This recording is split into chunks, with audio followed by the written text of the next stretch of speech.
Dos and ഡോൺസിന്റെ ഒരു list അല്ല ക്രിസ്തീയ ജീവിതം. പിന്നെയോ ദൈവസ്നേഹത്താൽ നിറയപ്പെട്ട് കഴിയുമ്പോൾ ഹല്ലേലൂയ, ആ സ്നേഹത്തിന്റെ അടിസ്ഥാനത്തിൽ ദൈവത്തിന്റെ കൽപ്പനകളെ പ്രമാണിക്കുന്ന ജീവിതമാണ് ക്രിസ്തീയ ജീവിതം. അവിടെ ചോദ്യമില്ല.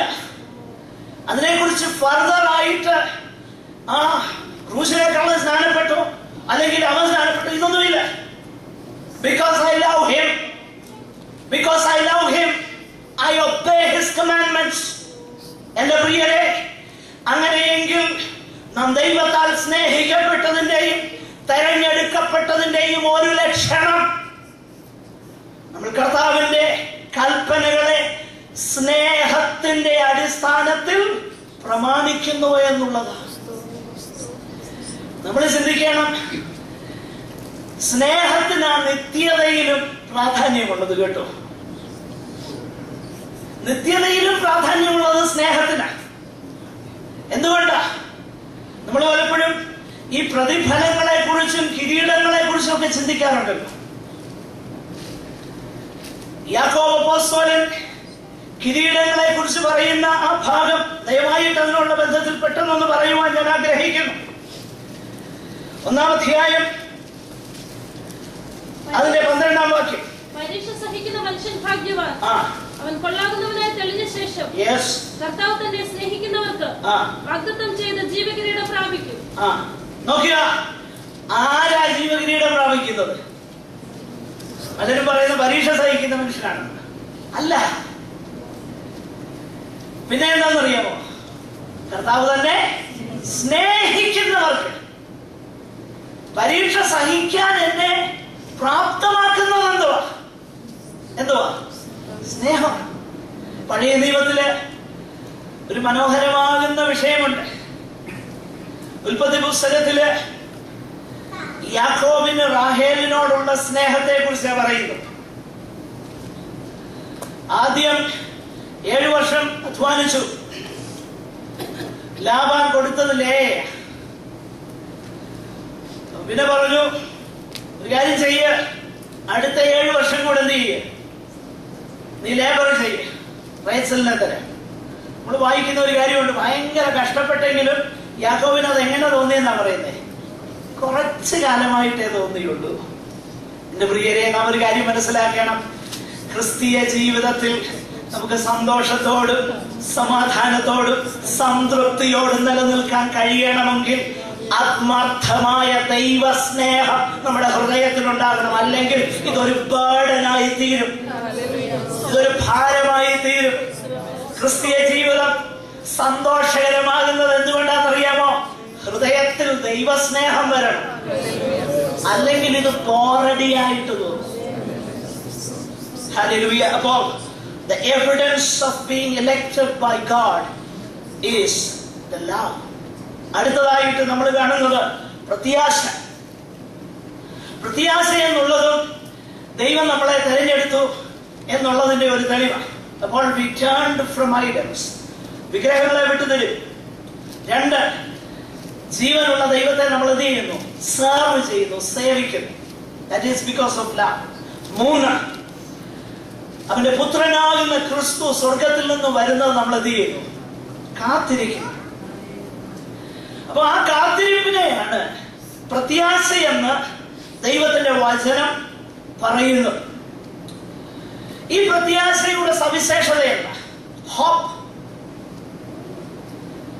നമ്മുടെ നോർമൽ ലാംഗ്വേജിൽ ഹോപ്പ് എന്ന് പറഞ്ഞു കഴിഞ്ഞാൽ ഐ ഹോപ്പ് സോ എന്ന് പറഞ്ഞു കഴിഞ്ഞാൽ അതിന്റെ അർത്ഥം it may happen tomorrow, it may or it may not, I hope so. എന്നാൽ ക്രിസ്തീയ പ്രത്യാശയെ കുറിച്ച് നമ്മൾ വായിക്കുന്നത് the hope we have, it doesn't disappoint us. മാനുഷിക ജീവിതത്തിലെ ഹോപ്സ് നമ്മളെ ഡിസപ്പോയിന്റ് ചെയ്യും. നാളെ ഒരു കാര്യത്തിന് വേണ്ടി നമ്മൾ ഹോപ്പ് ചെയ്തുകൊണ്ടിരുന്നു, പ്രത്യാശിച്ചുകൊണ്ടിരുന്നു, അത് നടന്നില്ല. We are so disappointed. എന്നാൽ കർത്താവിന്റെ വരവിനെ കുറിച്ചും ദൈവം പറഞ്ഞതിനെ കുറിച്ചുമുള്ള പ്രത്യാശിക്കുന്നതിന്റെ സവിശേഷത എന്താ? നമ്മുടെ പ്രത്യാശയ്ക്കോ ഭംഗം വരുന്നില്ല. It doesn't disappoint us. അതാണ് റോമാലേഖനം 5-ാം അധ്യായം അതിന്റെ 2 മുതലുള്ളതാകുന്ന വാക്യങ്ങളിൽ നമ്മൾ വായിക്കുന്നത്. പ്രത്യാശയ്ക്കോ ഭംഗം വരുന്നില്ല. അതിന്റെ കാരണമെന്ത്? അതിന്റെ കാരണം നമ്മൾ പ്രത്യാശിക്കുന്നത് എന്തിലാണെന്നറിയാമോ? ദൈവ തേജസ്സിന്റെ പ്രത്യക്ഷതയിൽ പ്രത്യാശിക്കുന്നു. Why hope doesn't disappoint us? Because we hope in the glory of our God.